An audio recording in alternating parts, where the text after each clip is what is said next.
Olá, gente, mas eu estou de volta. Hoje a gente vai falar sobre um filme que não foi nada legal nos cinemas, ou foi? It was amazing. The sixth biggest worldwide debut of all time. And it made $1 billion.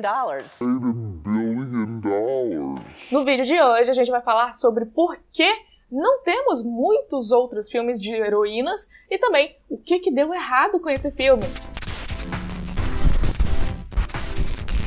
Lá em 2008, a Marvel começava a fazer história com seu primeiro filme do MCU, O Homem de Ferro. O filme era dirigido, foi dirigido pelo Jon Favreau, que dirigiu também o segundo filme. Nós fomos introduzidos então a Viúva Negra. Nós já estamos indo para 2020 e só esse ano que nós tivemos a confirmação de que haveria um filme solo da Viúva Negra. Por que demorou tantos anos? Outro dia eu perguntei para vocês lá no meu Facebook se a gente pode considerar herói e super-herói a mesma coisa. Teve uma grande discussão e a gente decidiu colocar herói e super-herói na mesma cesta. Mas eu vou explicar pra você já por quê. O primeiro filme de um herói saiu em 1920, foi A Máscara do Zorro. Em seguida, em 1936, nós tivemos a primeira adaptação de um herói de um quadrinho, ou seja, Flash Gordon. Nessa primeira metade do século XX, você ia pro cinema para assistir uma vez por semana, olha só, um serial film, ou seja, um filme em série. A gente pode considerar eles um parente dos universos cinematográficos, sendo que o seu irmão mais novo, mais velho nesse caso,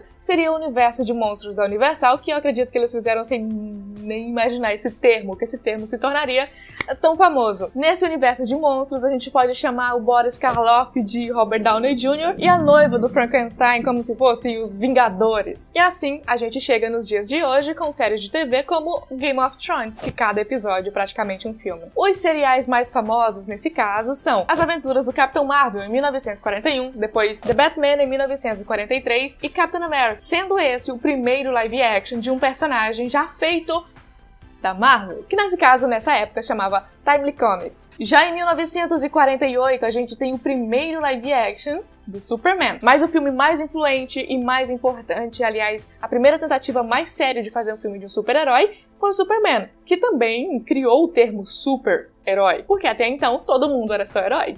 Enquanto isso, a heroína mais conhecida de todos os tempos, desde sempre, a Mulher Maravilha, só teve uma série de TV que durou de 75 a 79. Até agora, a Mulher Maravilha só foi interpretada por 3 atrizes. Isso porque a gente não tá contando, obviamente, com as animações, porque é a DC que sempre ganha nas animações. A Mulher Maravilha foi interpretada por Linda Carter, a Kathy Lee Crosby e agora a Gal Gadot. Enquanto isso, tanto o Superman quanto o Batman já tem quase 9 intérpretes. Mas vocês percebem que eu falei apenas de heróis da DC, certo? O primeiro grande filme de uma heroína foi Supergirl em 1984. Mas vocês se lembram que esse filme, gente, ele é fruto de uma grande bagunça de compra de direitos do Superman aqui e ali, e que também gerou o Superman 4, que é considerado horrível. Mas na TV, mulheres fazem muito mais sucesso, e talvez isso esteja ligado ao fator comercial do negócio. Vocês lembram, né, gente? Xena, Buffy, Starbuck, mulheres fazem muito sucesso tanto na ficção científica quanto em filmes de terror. Mas no cinema a gente tem a Supergirl, que a vilã é uma bruxa, mesmo que a atriz tenha sido até muito bem escolhida. Todo o resto desse filme é uma verdadeira merda. Depois, ainda nos anos 90, a gente tem Barbed Wire, que é praticamente uma stripper como heroína, mesmo que a ideia seja bastante interessante. Então, no começo dos anos 2000, a gente tem a maior vergonha do século, Mulher Gato. A Mulher Gato da Halle Berry é praticamente um guilty pleasure pra todo mundo, porque eu não sei porquê, eu tenho um gostinho assim. Mas se você para pra analisar, você para pra criticar, o filme não faz o mínimo sentido. E depois a gente tem Elektra. Valeu a tentativa. Ok, nem vamos falar sobre isso. Lembrando que eu tô falando apenas de filmes que tiveram realmente a mulher como protagonista e não como personagens coadjuvantes. Agora a gente pula de 2005 para 2017. Vocês notam essa discrepância? Em junho de 2017 eu tava lá no cinema com meus olhos lacrimejando, porque a gente finalmente tinha um filme de verdade e que valeu a pena esperar da Mulher Maravilha. Interpretada pela Gal Gadot, que também sofreu muita controvérsia, principalmente relacionada a seu peso, o filme foi dirigido pela Patty Jenkins, que já havia surpreendido com o filme lá em 2003, o Monster, que também deu um Oscar para Charlize Theron. O filme foi um verdadeiro sucesso, custando mais ou menos 149 milhões, ele arrecadou 821 milhões de dólares, sendo uma das maiores bilheterias, nesse caso, já feitas pela DC, quando se fala de Warner de DC, porque dois deles, na verdade, são parte da trilogia do Nolan, do Cavaleiro das Trevas, pra vocês verem como que tava a DC. Então o caminho estava traçado para ter mais filmes de heroínas no cinema. Vamos ver. A maior heroína da cultura pop é a Ripley, pra mim. Interpretada pela Sigourney Weaver, ela é um dos grandes personagens lembrados por sua determinação, coragem e seu senso de maternidade, porque ela protege a Newt. Mas também podemos citar personagens como Sarah Connor, Princesa Leia e muitas outras. Essas são personagens de filmes muito famosos e que, por sinal, são sinônimos de sucesso. Nós podemos concluir que mulher vende, sim. Mas um detalhe, como personagem bem escrito e o gênero nem importa tanto.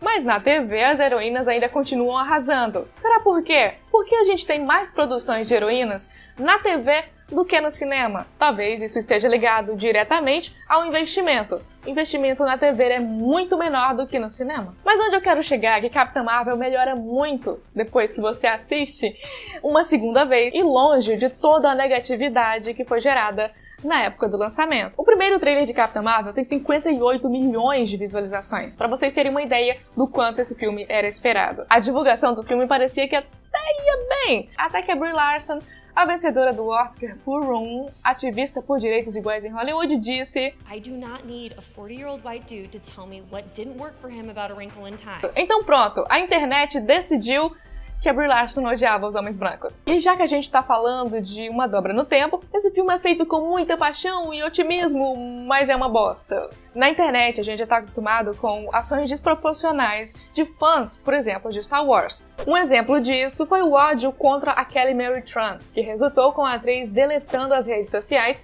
por causa de mensagens racistas e ódio generalizado. Para vocês entenderem o que aconteceu, um mês antes da estreia de Capitã Marvel, haviam 4.000 críticas com apenas uma estrela. Ninguém havia assistido o filme, mas todo mundo estava querendo criticar. E foi uma campanha organizada para colocar o filme para baixo. Algumas pessoas realmente acreditavam no que estavam dizendo, mas a maioria, eu tenho certeza, que apenas entrou na onda para ganhar view. E a minha tese é de que a onda de ódio gerada pelas críticas à pessoa da Brie Larson acabaram afetando a performance do filme, mas não como vocês imaginam. Uma tática utilizada por criadores de conteúdo, seja escrito em vídeo ou em podcast, é simplesmente tocar na ferida. Isso quer dizer escolher um tópico famoso que cause uma reação bastante forte no espectador. E geralmente quando isso é negativo ou tem certo ódio envolvido, vai se proliferar muito mais rápido. É por isso que todo mundo vê 100 notícias ruins e apenas uma notícia boa, porque todo mundo quer ver o circo pegar fogo. E qualquer pessoa do marketing ou dessa área vai te dizer, escolhe um lado e tenha uma opinião bastante forte a respeito. Você vai ser odiado por 100 pessoas, mas vai ser amado por 100 outras. E isso gera engajamento e views. E views é igual a dólar. Uma das reclamações que usaram para desqualificar a Brie Larson como Capitã Marvel foi de que ela não sorria o suficiente, não era carismática o suficiente, comparando até a heroína com a Mulher Maravilha. Isso é completamente equivocado. Comparando o marketing das duas, que foram, by the way, bem parecidas, o que muda é a negatividade ao redor da Brie Larson. Ambos foram divulgados como o primeiro grande filme protagonizado por uma heroína e foram direcionados ao público feminino. Mas Mulher Maravilha arrecadou um pouco mais de 800 milhões, enquanto Capitã Marvel, até o momento, está na lista das maiores bilheterias do ano. E até de todos os tempos, com 1 bilhão e 200 mil dólares quase. Mulher Maravilha, a heroína mais reconhecida, não passou de 1 bilhão. A negatividade da internet ao redor da Capitã acabou tendo efeito contrário, gerando, na verdade, mais publicidade. Publicidade grátis. E a verdade é que o filme é bem decente, sendo que o carisma da Brie Larson com Samuel L. Jackson é gigante. Capitã Marvel funciona tão bem quanto o Capitão América, o primeiro primeiro Vingador. É uma história de origem como tantas outras, e as similaridades não deixariam de aparecer. Uma mudança que decepcionou todo mundo com razão foram os Kree versus os Skrull. No filme, os Kree são basicamente nazistas do espaço, enquanto os Skrull tentam sobreviver. As expectativas eram de que a Marvel introduzisse Kree e Skrull para depois começar o arco Invasão Secreta, o que não aconteceu e é por isso que a gente sente certa decepção nesse sentido. Uma coisa que eu notei na primeira vez que eu assisti foi o quanto as cenas que acontecem no espaço são lindíssimas. Sem contar que também os efeitos de rejuvenescimento do Clark Gregg e do Samuel Jackson eles são fantásticos. E também o Guzzi. O gato tá lindão e foi construído quase 100% digitalmente. A sequência da Carol no caça com a Marvel é linda de assistir. Aliás, até quando a Maria tá pilotando o Ace na luta, é bonito do mesmo jeito. A resposta final e luta contra o Yon-Rogg poderia ter sido ido para um lado completamente diferente, o que nos leva ao vilão do filme. Comparando novamente com a Mulher Maravilha, que é fantástico até o momento fatídico em que o Ares Bigodinho aparece, tanto o Yon-Rogg quanto a Inteligência Suprema servem de ferramenta numa metanarrativa que apresenta um relacionamento abusivo e de controle, com mentiras e fazendo ela acreditar que deveria ser grata pelos poderes dados pelos Kree, e também de autoestima, representando todas as figuras que criaram os limites para Carol. Com isso, eu digo que o Yon-Rogg poderia ter sido um vilão muito melhor, e o filme deixou a desejar nesse sentido. As únicas coisas que a gente sabe dele é que ele admira a Carol de certa forma, e ao mesmo tempo é um grande nacionalista que vai fazer o que quiser, aliás, o que os Kree pedir. Agora, uma coisa realmente ruim no filme é o CGI em algumas cenas. O cabelo da Carol, ela caindo, tudo parece muito artificial e como se fosse um boneco de plástico. E eu também não sou nem um pouquinho fã do clichê de amnésia, então, ai, que chato. Toda vez que você focar demais numa coisa, ela vai dar justamente como consequência o que você não queria. Seja com ciúmes demais que você perde seu relacionamento, ou seja fazendo uma campanha contra um filme na internet.